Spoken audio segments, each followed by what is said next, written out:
The first dog fell on my head at 8:15. I was on my way to school when I heard a cracking sound above.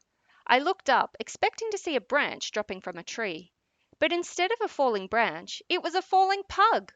A white blob of a pug bopped me on the head, hit the ground, and ran off down the street. I didn't know what to do.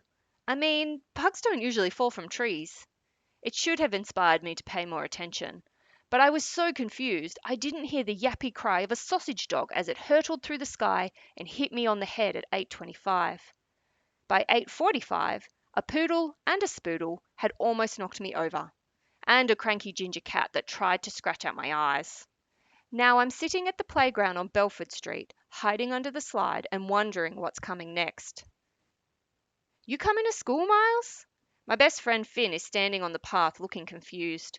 He probably thinks it's weird I'm under the slide. I'd like to say, "Of course I'm coming to school, Finn." But instead I shout, "Watch out!" as a greyhound almost slams into him. It hits the grass on the other side of the path and runs down the road. "Was that a dog?" Finn says. I emerge from the slide but keep an eye on the sky. It's the fifth dog that's fallen this morning, plus one cat. Finn still looks confused, but I grab his arm and run down the path. I don't think we should be out in the open. When we hit the local shops, things are even weirder. Dogs are tied to trees with rope, and Mrs. Yim from the bakery is trying to grab more of them before they run away. "This is madness," she says. "They keep falling from the sky." Mr. Dodson runs out of the corner store with an umbrella over his head. I'm not sure how it's going to help if another dog falls, but he's gripping the handle tight. "School's cancelled, boys," he says. "Radio says there's cats and dogs raining everywhere." "Why?" Finn says. Mr. Dodson shrugs. "No idea. Maybe they got sucked up in a tornado somewhere and now they're falling. Maybe aliens are attacking." We had some crazy storms last weekend, but I'm pretty sure we don't get tornadoes around here. And if aliens were attacking, they'd have to have better options than throwing cats and dogs at us, wouldn't they? "Just get home," says Mr. Dodson. "You too, Lynn." He runs back into his shop and locks the door. Mrs. Yim hesitates, but then does the same.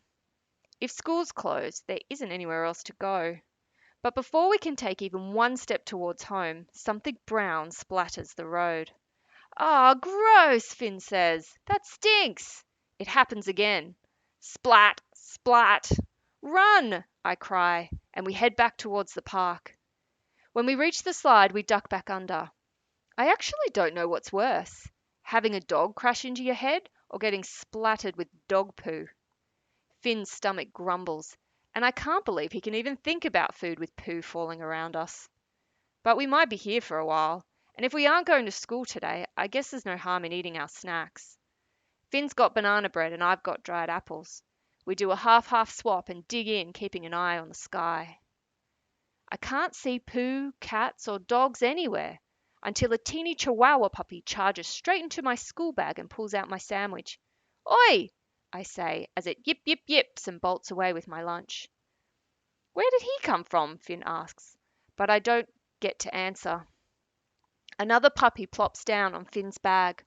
One more hits the slide and cruises down to the tanbark. Chihuahua puppies are falling everywhere. "Ah, catch them!" I yell, and we dart from side to side, catching cream-coloured puppies as they rain down.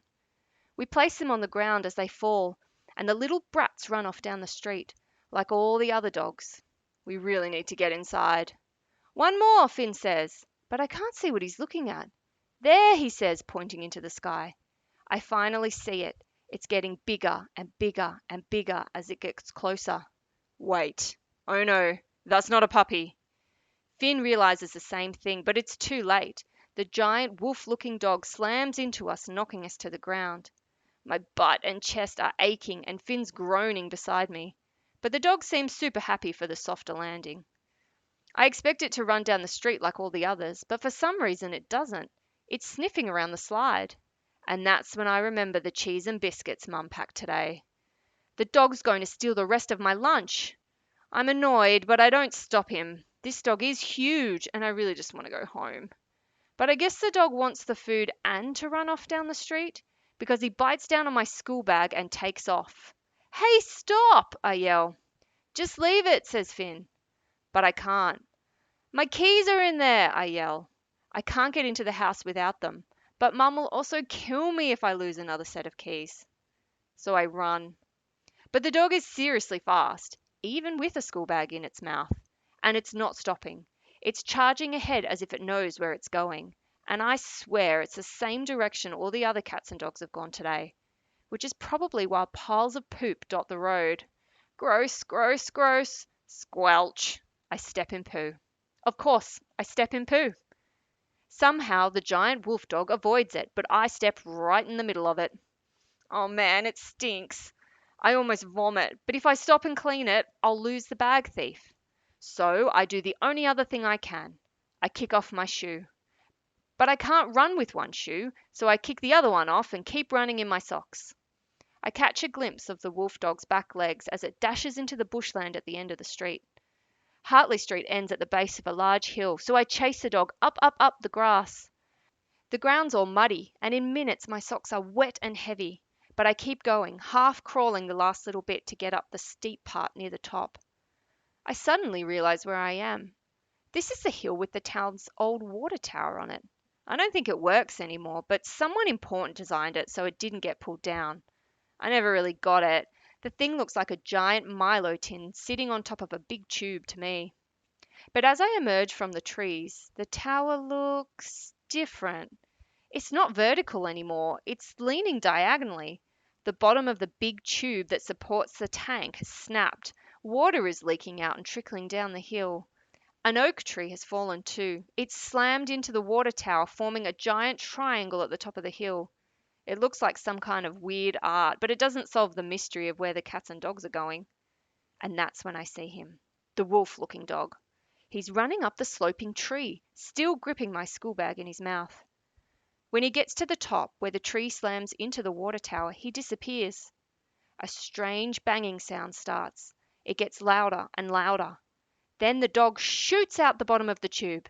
No! I cry, but there isn't much I can do. He's gone. He's taken off. He's flying into town. Oh, I get it.